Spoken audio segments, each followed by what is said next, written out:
Okay, my name is Lawrence McGlynn, and you're listening to the award-winning Philadelphia Hall Monitor on WPPM 106.5 in Philadelphia, on Comcast Channel 66, and streaming live at phillycam.org. You can find us on Twitter at Hall Monitor WBPM, on our website www.hallmonitor.org, or on Facebook at PHM Tonight on the program, Vanessa Maria Graber will interview Reclaim Philadelphia Executive Director Seth Anderson-Oberman about Mayor Sherelle Parker's home initiative. Lance Saber will discuss the strange regulations around Philadelphia's towing laws. And Denise Clay Murray and I will tell you about today's city council hearing that advanced the home legislation. Denise, how are you tonight? I'm good. How are you? I'm doing okay. We had a long day at city council. Well, toward the end of the session, they all get a little long. Yeah. But this one was long for a completely different reason. Today, the bond issue that's connected to the home program was passed out of the Committee on Fiscal Responsibility, which, it's kind of hard to put fiscal responsibility and an $800 million loan in the same sentence, but such is the life we lead. Mm-hmm. So a couple interesting things happened today, and I'm gonna let me give everybody a quick overview about where we are right now. A couple weeks ago, Philadelphia City Council got the original $194 million sort of menu for the first tranche of the $800 million spending. They then added about 80 some million dollars to bring it up to 277 million. Okay. All different programs, added more money here, added a lot of money to turn the key. So there was a lot more going on. The day that happened, Mayor Sherelle Parker put out a press release basically saying, we can't do this. It's going to create all kinds of problems, and enumerated different reasons why. The following day, City Council President Kenyatta Johnson put out a follow-up press release that basically rebutted point by point the mayor's problems. And, basically said that this information the mayor put out isn't accurate. You saw a lot more of that today. Councilmember Jamie Gaudier opened up the hearing.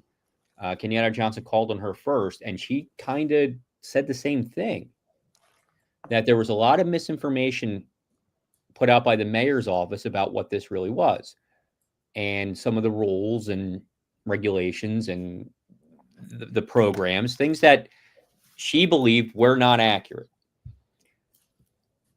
It would, and Denise, this is one of the interesting points about this. It would have been interesting to hear from the mayor's office. They were there and tried to speak. Council President Johnson said, no, we didn't call on you yet. You have to wait. Mm-hmm. And then heard from council members and then just dismissed them and didn't even let them speak. What did you make of that, first of all? Well, that's a first. Yeah, I've never seen that. That's a first for all of the time that I have been covering council. That's a first. But I can kind of understand where that came from, because right now, because of the home program, council and the mayor's office are so at odds. It's like, I always tell people that, for all the time I've been covering council, the mayor that ruined his relationship the quickest with council was Michael Nutter. I mean, by the end of his first term, he could barely get anything done because of his relationship with council. Yeah. Somehow Sherelle Parker has managed to break his record in that regard. Mm-hmm. And I think that what you're seeing from council in general, and possibly Council President Johnson in particular, is a group of people that have kind of had enough of the mayor coming to them with stuff that doesn't necessarily respect them as a co-equal branch of government. And the reason why, what the mayor's office came and asked of council at this Committee on Fiscal Responsibility hearing was for all of the legislation related to home, asking that it be amended and held until January, which is actually different from what the mayor has been saying previously, which is by you passing passing a resolution that demands that low-income housing and other things that you want are put in writing, you are slowing up the home program. Yeah. Yet they came in this morning and said, we need you to make these amendments, hold the bills. And the amendment that they wanted didn't get introduced because it didn't get to council until almost noon. Right. So, And that's important to mention mhm, because, well, first of all, let's tell people what the amendment is. mhm. Basically, what the mayor's office wanted to do, and this is sort of the fight that's been going on behind the scenes and really out in public. Mhm. The mayor basically wants all of this legislation and all the funding to apply to everybody, middle class people and poor people alike. City council is saying we need to help the people who are having the most problems now, the people who are experiencing poverty. They should be the priority. So there's this sort of back and forth there. This amendment would make a lot of these programs, so take a lot of the programs and make 60% of them for people experiencing poverty, and the other 40% would be for everybody. Council saying we don't need stipulations on this. We need it to get to the people who need it the most, because you don't become middle class without being housing secure. That's their argument. Okay. The way the amendment process works, if you want an amendment, it has to be circulated to city council before the meeting so that people can see it, so they know what they're voting on. This amendment was not sent to city council until 11:47 a.m. It was circulated by council member Anthony Phillips. And, you can't circulate it after the meeting starts and Right. expect it to reach the floor. So it was basically a violation of the rules, technically, if they even considered this, which they weren't going to do anyway. Phillips is it is Cheryl Parker's probably biggest ally on city council. Well, him and Curtis Jones. And so that amendment was dead on arrival because it just didn't get to them in time. Now, theoretically, maybe they could bring it up tomorrow on the floor, but I don't know that that's going to happen. But Denise, what it felt like was happening today was the mayor's office almost advocating against their own legislation. Yeah, and I'm going to show the audience something. This binder is what reporters were handed in addition to a whole bunch of other pieces of, let's just say that today's council session killed a lot of trees. Yeah. We were handed this, which is the mayor's home program packet. Now, it's a binder, which tells you that this was not actually a packet, but that's a technicality. But I meant to I'm do glad that. you actually dropped it because it illustrates how much information and paper Yes, is in there. I meant to do that because it was that heavy and that full of stuff. And, and it was kind of dueling numbers. They were saying that, your numbers aren't correct. And council was saying, but no, your numbers aren't correct. And we won't know what's going to happen with this. Technically, the resolution that council passed out of the committee of the whole last week is scheduled for a final vote. I say technically because it may not get introduced, or it may end up getting amended, and in which case, again, the mayor has been pushing for this to get done as soon as possible so she can hit the bond market as soon as possible so that she can get started with what she's doing. But what's happening instead, if this gets amended, or any of the number of things that could happen with it between now and tomorrow, it's not gonna, you're still not going to start being able to borrow until January. In fact, the bond amendment that was passed today, it's probably not even going to get a first reading tomorrow, which means it'll get a first reading in January, and that's when the bonds will be able to be solicited. Yeah, I mean, we're not in a place in this legislation right now where I think what you said exactly right. It's not realistic to think this happens even in January, because the first session of council is January 22nd. And then what's going to happen is, if it gets past that day, it's going to be a couple more weeks before the bonds can be purchased. So February, March is what we're looking at. And March is the date we had heard from the mayor's office. Right. So, I mean, I don't think anybody's going to say, you know what, January to March, that's a huge issue. It's okay. I don't see that being a big problem. But it was interesting that today they say, well, this has to happen immediately, but not tomorrow.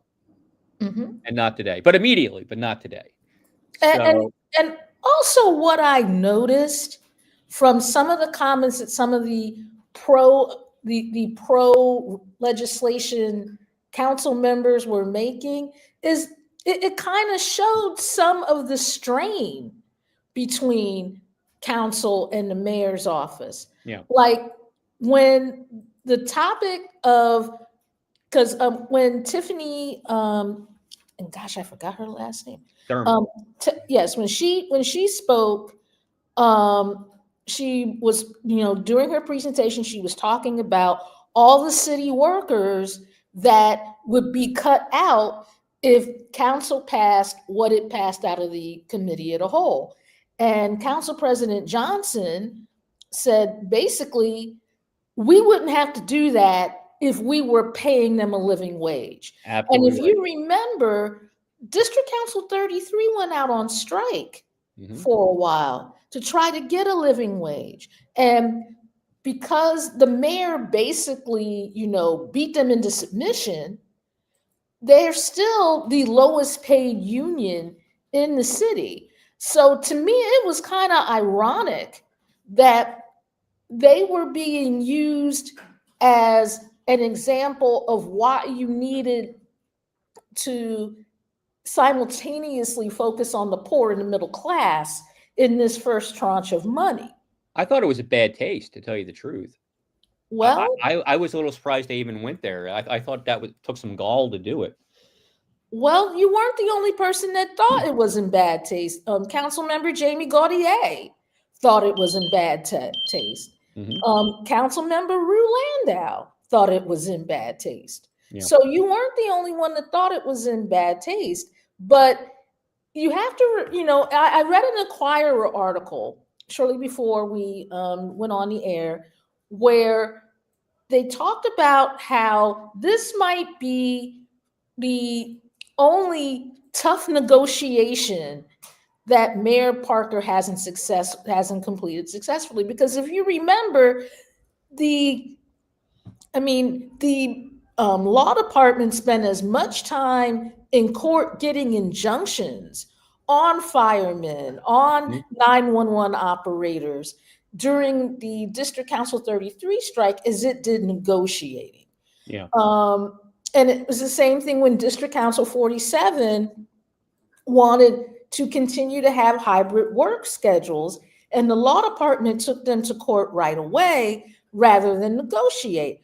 I think what we're seeing here is Philadelphia City Council saying, something, we gave you a mulligan when it came to 76th place, but we're not doing that here. You are going to treat us like a co-equal branch of government. You are going to show us the respect that we deserve. And most importantly, you're going to take into consideration that you are asking us to borrow a grand total of $800 million on your behalf to provide housing in the second poorest big city in America, and you don't want to start out by helping the people who need a roof over their head, period, in favor of the people who just need their roof fixed. Right. And that's sort of the crux of the issue right now. And council keeps making the case, you need to help the people who need the help the most, right? Like those should be the people first in line. Mm-hmm. And the mayor's office doesn't see it that way. And you've had Councilmember Curtis Jones sort of being the messenger for the mayor and city council on that, but the rest of council didn't really buy it. The council members who spoke almost all spoke against that. And when it came to the vote on this piece of legislation, there were 3 no's: Jones, Phillips, and Councilmember Ryan O'Neill. Mm-hmm. That was it. And, kind of the running joke is the fact that, Brian O'Neill actually showed up. Yeah, how about that? Because usually if it is not a formal council session or a committee that he is, somewhat devoted to, Brian O'Neill does not show up to these things. So when he walked in, I'm like, oh, this must be a big deal. Mm-hmm. Because the last time I saw him at a committee hearing, it was about the burning garbage or something like that. So, it's not that he shows up at these things a whole lot. Right. So it was kind of significant that, he came. But what I also found ironic, especially since over the weekend, the mayor went to 12 churches to try to get parishioners to call their council people and tell them to vote no on this, mm-hmm. was that during her speeches to these church members, she talked about, her roots as, someone who grew up, working class and all of that, which goes back to the question that I have had throughout this entire process, which is, if you know what poverty is all about and how that works, then why are you not wanting to help people in poverty first? Right. And I think that's where council's coming from on this. Mm-hmm. And to me, that's an easy answer. Maybe for other people it isn't, because clearly some council members had some different views on that.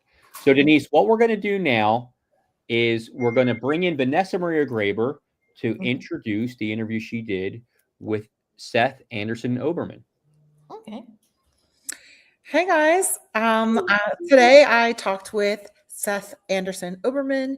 He's the executive director of Reclaim Philadelphia, and he was part of a coalition, Reclaim Philadelphia, and many other organizations that joined together to advocate to city council to add some amendments to the home plan or the home initiative bill that would make the plan more accessible and prioritize the people in Philadelphia who need housing the most.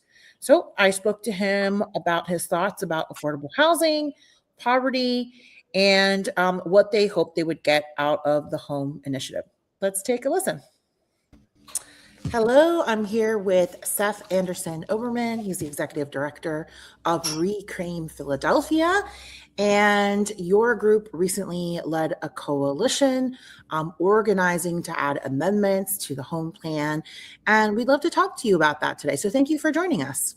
Hey, Vanessa, it's an honor to be here with you. Thank you for all the work you do. Slight correction. I mean, I don't think we led the coalition. I think we were certainly involved in the coalition, but it's a very motivated, group of organizations, renters, homeowners, 1PA, Philly Thrive, Here for Climate, what is it? Here for Climate Justice, Philadelphia Affordable Communities, WCRP. So, I mean, lots of great organizations that, have really been organizing around this for months and months now. Thank you for saying that. We like to show horizontal structures and shared leadership. So I appreciate you naming a lot of your collaborators involved in this effort. As you know, the Philadelphia Hall Monitor has been covering the home plan extensively. We'd love to get your thoughts generally about how you and folks that you work with feel about the home plan. Well, you know, I think everybody is supportive of building housing, right? And let's just get that. Let's be very clear about that. Like there is a tremendous. We are in a housing emergency in Philadelphia, so we know that that there's a need for 65,000 deeply affordable units in Philadelphia right now. There's a shortage right now to house 65,000 people in Philadelphia. There's another 10,000 contracts that are expiring over the next few years that are, subsidized and provide deeply affordable housing. And, if you live in this city and, you grew up here, you've seen this vast change over the past 15, 20 years. The city feels like it's changing. You can feel it. You can feel the gentrification. You can feel the displacement. My own neighborhood in Germantown is changing rapidly. And the city is really seeking to import residents into Philadelphia rather than, kind of supporting the longstanding generational residents of the city who helped build the city. And that's what we're feeling now. So there's a lot of anxiety around that, a lot of concern around that. I think the home initiative is an attempt to deal with this housing emergency. And I think we all appreciate that it's an attempt to deal with this housing emergency. It is, we think it would cost somewhere in around $5 to $6 billion to like really adequately deal with this housing emergency. But this is a good first step, right? $800 million is a significant amount of money. And, to me, it's interesting when the mayor first started talking about this, we heard the term affordable housing used a lot in the description of the plan. And then it became, we started to notice that like affordable got dropped from the description. And when she would talk about it, it was more, kind of a housing plan. And then she would work in the phrase affordable luxury. And, so we all were concerned that the plan would not address the needs of those who are really at the margins, at the fringes, are in danger of losing their homes, being evicted, being displaced. Those 65,000 or more folk in Philadelphia who are really, at the end of the day, facing homelessness, right? And so, we, as a coalition, we went about looking at the plan and, looking at where the dollars were going. And, it became pretty clear that although there was, some rhetoric around providing affordable housing, that the plan didn't do anything to guarantee that the resources that, that the majority of the funding in this $800 million plan were going to those who need it most. And when we looked at it, really only 2% of that 800 million were going to those who were at 30% AMI or below. So those who were in most of need of support, there was very little in that for them. So, I think, do we need a massive housing plan to address this crisis? Yes. Can this plan be a major step in that direction? Yes, it can. I think, if we pass the plan that City Council, with the amendments that City Council approved last week, I think it would go a long way in that direction. Certainly not a panacea, doesn't fix everything, but is a major down payment on this housing crisis. So yes, we support the plan, but it needs to be changed. It needs to be amended. It needs to be reprioritized to address the needs of those who are most at risk of housing insecurity and homelessness right now. Seth, can you tell us more about those amendments that you proposed that were added by City Council last week? Well, one of the things that the mayor's plan did was it expanded eligibility for some programs that have really helped low-income homeowners and renters stay in their homes. Basic systems repair, shallow rent, and she's expanded eligibility in those programs to those making, I think it was up to 100% AMI, which is about $119,000 because it's calculated across all of the suburban counties as well. So I mean, math is math, and we're talking about a finite pie, right? So if you expand eligibility for those who are at the higher end of that economic spectrum, that means there are less resources available for those who are at the lower end of the economic spectrum. That's how that math works. So we really wanted to codify that there would be a significant amount of the resources would go to those most in need. And so Council Member O'Rourke talked about this a lot in his comments and his questions. I think he really represented the needs and concerns of the coalition well, and the advocates who are fighting for these changes. And so what we want to see is that 40% or so of the home initiative resources are guaranteed to go to those at 30% AMI or below, those who are at immediate risk of losing their home, renters or homeowners. And so we wanted to codify that. We wanted to invest more in programs like basic systems repair, shallow rent, programs that really help folks with home repairs, needed home repairs, to be able to stay in their homes, help folks meet the difference if they're unable to pay rent. It can help supplement their rent to be able to stay in their home or apartment. And we wanted, and so I think in the amendments last week, we were able to get council to agree to an additional $30 million toward these programs that will really help low-income folk be able to stay in Philadelphia. And I think that's what we're talking about here, right? I mean, that's, do working class people, who include poor people, have the right to live and stay in Philadelphia?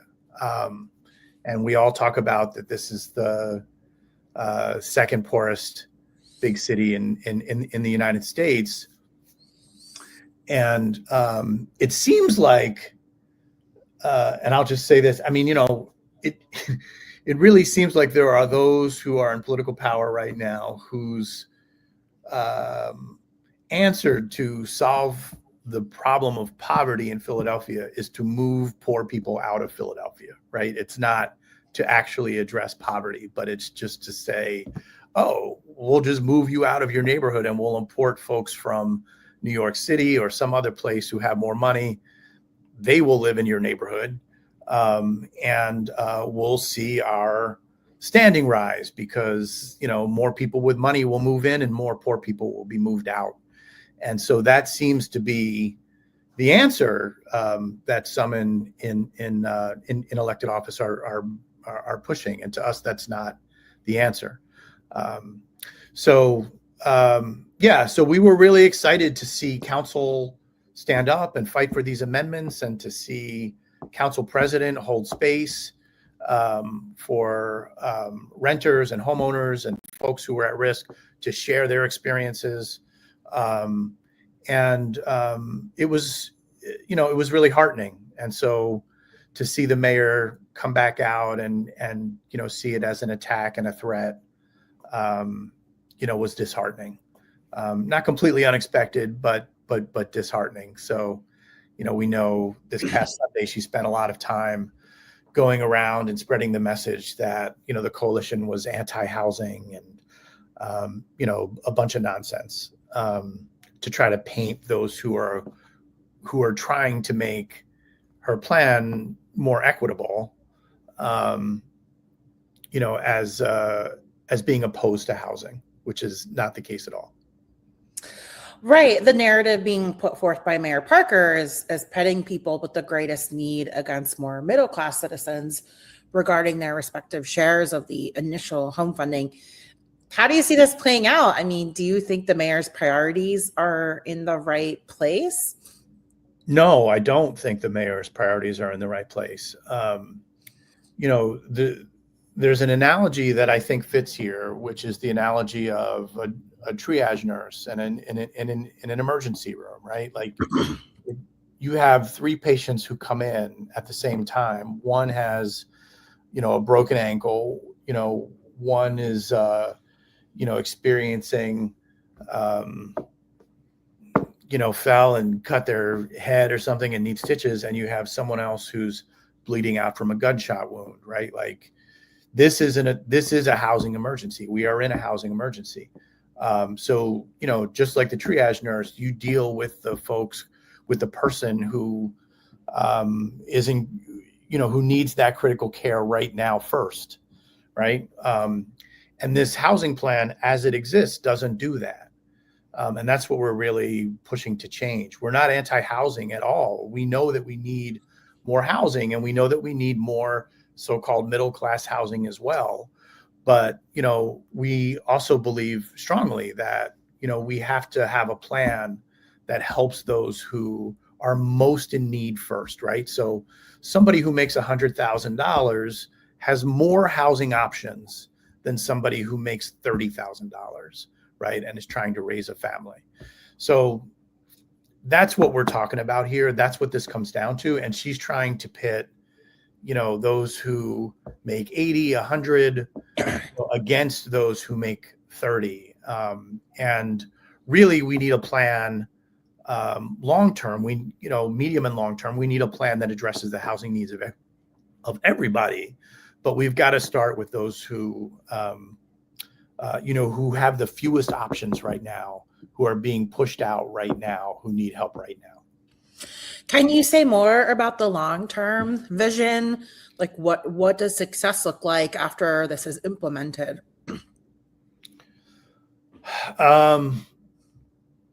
Well, that's a great question. I think, our view at Reclaim, and I think, among a lot of the organizations in the coalition, is that housing is a human right.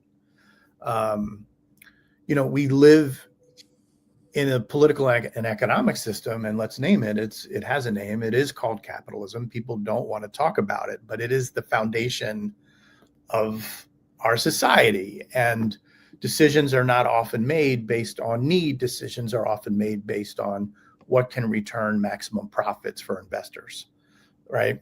And so, long term, and if you're a developer, if you're a private equity firm that's investing in real estate, that's investing in development, like any corporation or capitalist, you want to maximize your return on your investment.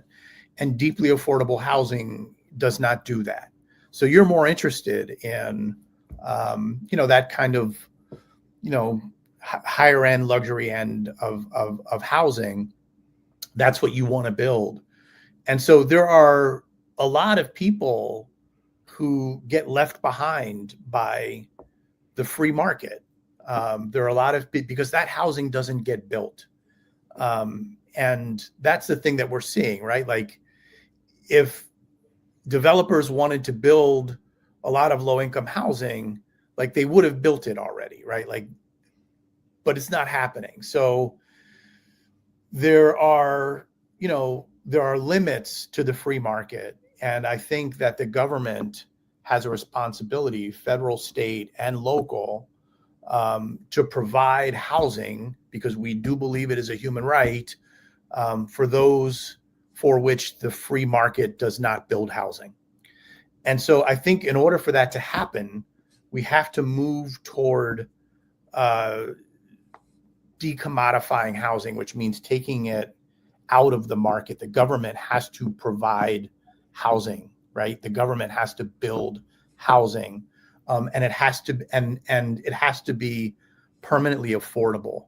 It has to be taken out of the market calculus, to provide for folks who are being left behind, whose wages don't keep up, with the free market housing market.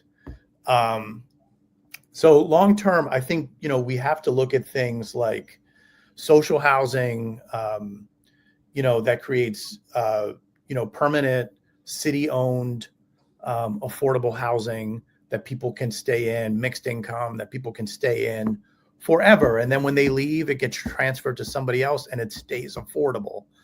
I think we have to look at things like rent stabilization. I think we have to look at, other kinds of regulations, that help guarantee affordability long-term moving forward, and keep land and affordable housing public, and keep it owned by the city. And to me, that's what we've got to move toward. Does that make sense? Yes, for sure.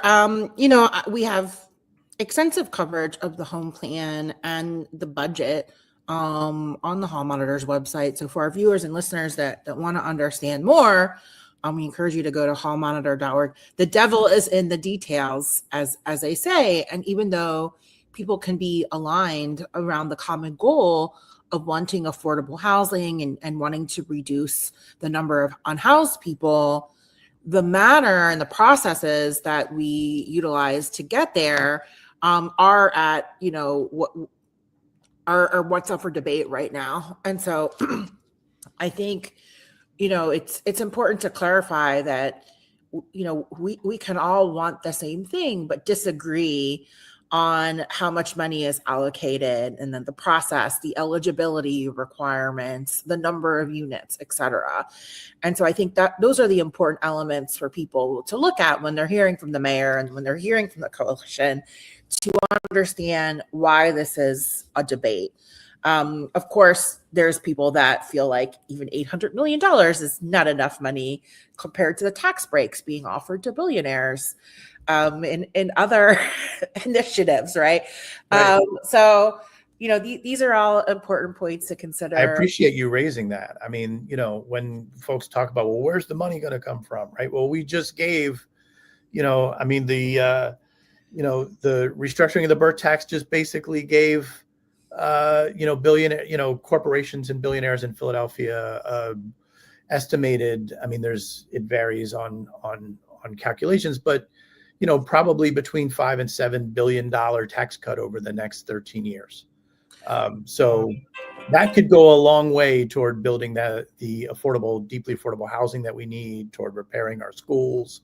A lot of the programs that serve our communities and serve people, were just traded away for more profits for billionaires and corporations. And to me, that is the absolute wrong direction that we need to be moving in, right? That's the antithesis of the kind of change that we need.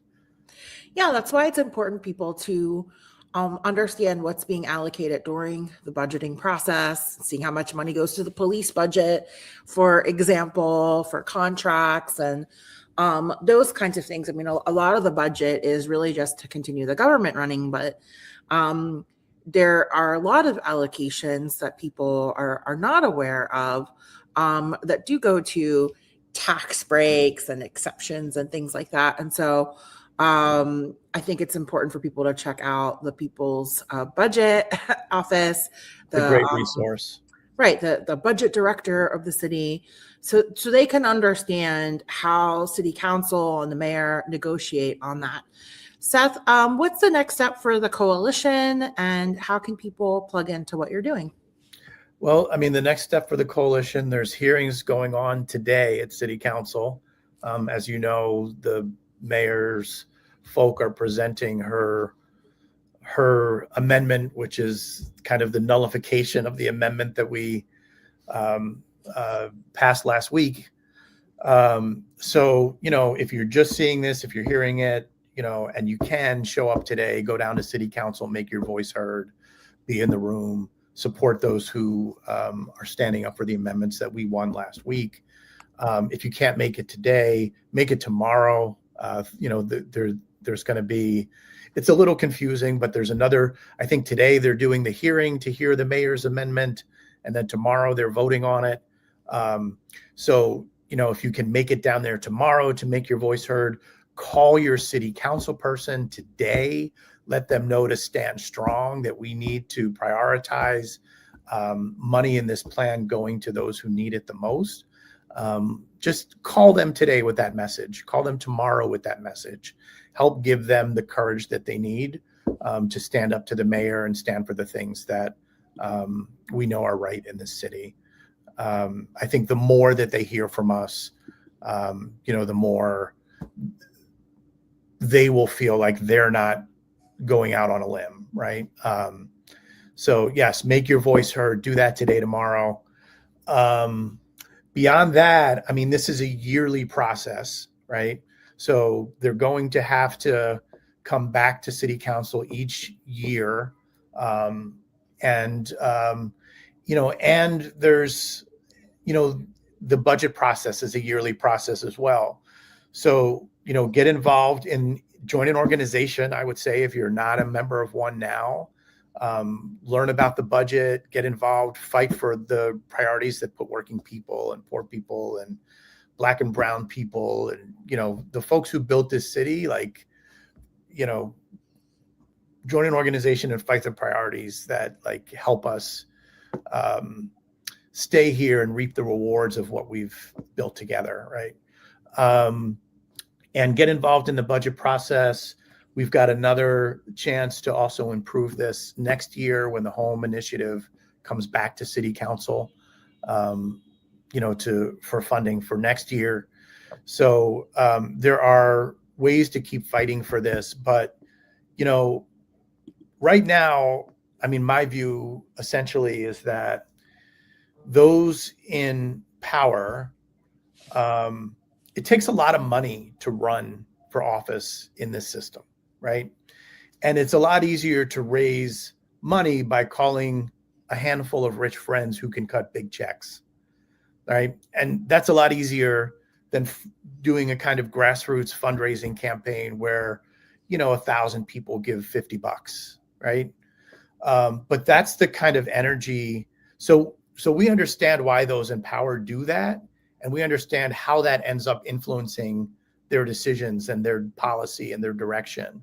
What we need is, right now, they are not scared of us enough. They are not scared of the people enough, because we don't vote in the numbers that we need to. We don't make our voices heard in the numbers that we need to. So that's what we've got to do. I mean, 2027 is right around the corner, right? We have a real opportunity. I think there's to elect new voices to City Council who come from our struggles, who come from the people's movements, who can, who will advocate for those positions because that's their core value, right? So get involved, join an organization, come out, keep fighting, vote, talk to your neighbors, all of this stuff. We certainly welcome you to join Reclaim Philadelphia. You can check us out, www.reclaimphiladelphia.org. We would love to be your political home. We're building political power, grassroots, working class, multiracial power across the city. We probably have a neighborhood chapter where you live. So, get involved, join us today. There's no way that we get what we need without fighting for it, right? I mean, Frederick Douglass said, there's no progress without struggle, right? It just doesn't happen. So this is the fight. This is the fight. Get in it. Thank you so much for talking with us today. Seth Anderson-Oberman is the executive director at Reclaim Philadelphia. Reclaim Philadelphia builds community power to win change, reclaim government for the people, and advance economic, racial, and gender justice. You can visit their website at reclaimphiladelphia.org. And for more updates on everything happening with their campaign or home plan, you can follow them on social media. I'm sure we'll see more videos and dispatches from city council chambers. Thank you so much, Seth. Thank you so much for having me, Vanessa. And, thank you for your continued coverage of these really important issues from the, perspective of regular people and, that we don't often get with corporate media. So really appreciate you for everything you do. And thanks for having me on today. It's truly our pleasure. Thanks so much.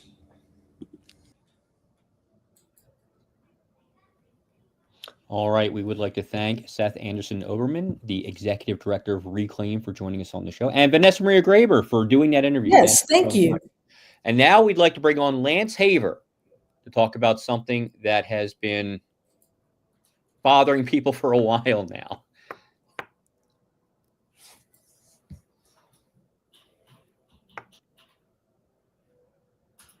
Dude, where's my car? Where's your car, dude? Dude, where's my car? Where's your car, dude? Dude, where's my car?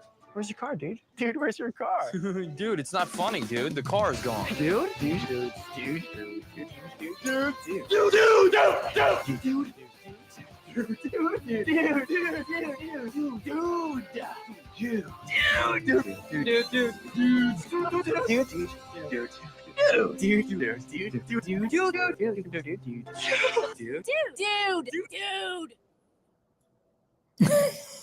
So that clip is courtesy of 20th Century Fox, and it's the lead-in to what I'm reporting on this week. Channel 6 news team did a great story on what we call the car bumpers that are being put on car windshields when people pull into a parking lot. And they did a follow-up, and they got a quote from the Philadelphia Police Department where the police department said, no, it's illegal. They can't do that. Which is kind of interesting because they were doing it, and the lawyer for the company that was putting these devices on the car windshields that made the cars inoperable, that held the car hostages, said, well, we think we can, and nothing happens. So I decided, based on the emails we were getting, to do some background on when is it legal to tow a car. And there are many different types of car towing. So tonight, I'm just going to focus on if you park on the street, what does the law say about a private towing company coming and taking your car away, bringing it to a lot, and demanding that you pay cash to get your car released? So I'm going to call up the slideshow because I think the place to begin is just to say, if you want to be a tow company, you don't have to know the law. You don't have to pass a test. All you have to do is have $631 for the license, and then you either have to borrow a tow truck or pay a few $100s more to get a license for the tow truck. Compare that to being a barber. If you want to cut someone's hair, you got to be licensed, you have to pass the test, and you have to do 1,260 hours of work before you can get a barber's license. Towing someone's car, the way they get to work, the way they pick up their kids, the way they do their grocery shopping, you don't have to prove you know what you're doing. All you have to do is prove you have $850 in the bank and you can write a check. Now, it is true that you do have to fill out a form to get the license, but it's the same form you fill out for any number of different things from the city of Philadelphia. And again, there's no requirement that if you're the tower, that you appoint someone from your company to talk to the police talk to the city, talk to the public about where's your car. So I began digging a little bit more into this.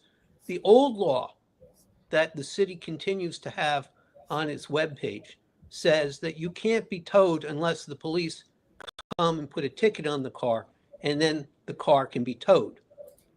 Governor Shapiro a few years ago changed that and signed a bill for a new law which says a tow truck company can tow you if they take a picture of your car parked illegally. There's a sign up saying which company is responsible for it and where the car is going to be given. Now, we've had reports over the years of, and I'm going to try not to laugh, of tow truck companies actually putting up signs behind the car, taking the picture, and then towing the car. Or towing the car 15, 20 feet ahead, so it's now in an illegal space, and taking a picture. Or the law requires them to allow you to use a debit or credit card, and the tow company say, gee, I'm sorry, the machine is broken, and you're going to have to pay cash, or you're going to have to pay not just for the towing, not just for the storage, for winching charges, or this charge or that charge. And by the way, we didn't break into your car and steal those things. That happened before we got it. So we all know this happens, right? Most of the tow truck drivers are honest, hardworking people. But like in every other industry, like the stock market or like big business or insurance companies, there are crooks. And traditionally what we do is we have some policing force to try and stop the cheats and the crooks from getting away with it. So obviously the city of Philadelphia, knowing that this has been a problem all along, has taken some positive steps to try and help its citizens fight the crooked tow truck drivers. So right on their webpage, nice, easy to find. If your car is illegally towed or you're overcharged, you can file a complaint. Now, here's where it gets really strange. Who do you file the complaint with? Not the Philadelphia Police Department, not the PPA, the Philadelphia Parking Authority, but you file it with a company, a private profit-making company called Auto Return. And the city says, here's what they do. Your experience with the rotational towing program, which is something that happens if you're in an accident, instances of wreck chasing or price gouging, when they charge you for winching or putting down sand or whatever else, or towing companies in Philadelphia who won't take the credit card, who will continue to charge you, who conveniently aren't there when you go to get the car so they get another day of storage. So you file a complaint with this private profit-making company and you're all set. Now, not everyone has access to the internet, but at least it's something. At least it's something. So you go, you follow the link, and it links to a web page for a company called Ortura. Now, Ortura's webpage doesn't have anything on it that says, file your claim here, get your car back here, ask for a refund here, ask for the towing company to be prosecuted. And again, most towing companies are honest and decent, but there's nothing on this webpage. So you have to look at it carefully and figure out, well, I guess I go to the help center because there's nothing else that's close. So if you do click on the help center, there it is. Again, you're reassured. Does the company help? It says it does. Does Ortura address wreck chasing and predatory towing? Absolutely, the webpage says. One of the primary benefits of the Ortura program is eliminating these practices. So there they are saying, don't worry, your city has hired us because it's too incompetent to regulate its own towers. It doesn't have an authority, a parking authority, that can regulate the towers. You have to hire this private company to do it, and because all the people who believe that when a private company is involved, it's always better, we should trust them. But of course, it's not true. So then there's still no claim form, still no way to file a claim. You have to keep looking and looking and looking, and you finally find specifically for Philadelphia. And there they give you the history. Way back in 2018, the company was given a contract by Philadelphia, and they're supposed to now manage everything. And so they have on the webpage these categories of where you can click to get this information. Now, for most of us, the most important thing would be to submit a claim. We want to get our money back because our car has been held hostage. Typically, we pay because that's the only other choice we have. There's nobody to call. Can't call the police because there's no police number to do it. Can't call the city because the city told you to call these private people. Can't call the PPA because the PPA doesn't tell you to call them. So you submit, you pay, you submit a claim. And when you click on submitting a claim, it takes you back to the company's homepage. There is no claim to submit. Nothing. Now, I'm going to pause for a second. I don't know, Larry and Denise, if you have had people talk with you about this problem. But this is an ongoing problem that I have heard about from when I worked with the city, when I worked as a consumer advocate for an advocacy group. People's cars get towed and they don't have the money, can't have the cash, and they need help getting the car back. Oh, I've experienced being towed, but I was towed by the parking authority and not by a private entity. And because this sounds like one of those things where you click on this thing and then you to go to this other place and the other place doesn't actually exist, but it doesn't. Is there a phone number you can call? Funny you should ask that. So let me get back to the slideshow. Mhm. And when you call them up on the phone, and it takes an awful lot of effort to get someone to answer because there's no number on the web page. And you really have to work to get a phone number. Now, if there's one thing I am, it's kind of like a dog with a bone in its mouth about stories like this. So I got excited. I was like, I'm going to get someone to call. So I get someone, won't give me a last name, tells me they don't have a public relations department I can talk to, no company spokesperson. I have to talk to quote unquote Eric. Eric has no other identification. He tells me, no, the company doesn't help. The city's webpage is wrong. He says, the company, we don't help with claims. We don't regulate illegal tows. We don't help you fight a predatory or illegal tow. But don't worry, I'll give you a phone number where you can call. And it's a 686 number. For many of us who have worked in the city or around the city, recognize 686 is a city phone number. So I figured, well, it's kind of strange that the city doesn't put its own phone number on its own webpage, but at least now I have a phone number in the city I can call. So I called the number. It's to a disconnected phone. So I sent an email to the company, say, hey, I want to make sure that what I'm reporting is correct, that what Eric told me is what you all do. They didn't respond. So I figured, well, just to be sure I'm presenting accurate information, I'll check with the police. And I sent the police a request, and they told me that they're still working on getting me all the documentation. Because there's nothing on the city's webpage. Many of us don't know the police department has its own webpage, which is separate and distinct from the city's webpage, but there's nothing on that as well. So I finally figured, well, the parking authority must have some information about these tows. And they don't, but I emailed their public relations person, and I'm still waiting for them to get back to me. So here's where it is. Your car gets towed. Maybe you deserved it, maybe you didn't. If you didn't deserve it, there's nothing you can do about it, according to the city. You can contact a company that won't help you, that will give you a phone number that doesn't get answered. Or you can just go up there and hope that they'll take your credit card or you have enough money to pay in cash. So during the next couple weeks, I'm going to report on what happens when you're in an accident and how that towing works. And I'm also going to send out an email to council people and ask, hey, can you tell Hall Monitor how you get your car back if it's been illegally towed and how you file a claim? And I hope to have that information shortly. all right. Well, Lance, thank you so much. We'd like to thank Seth Anderson-Oberman for being with us on the show. And we'll be back next week with more Hall Monitor.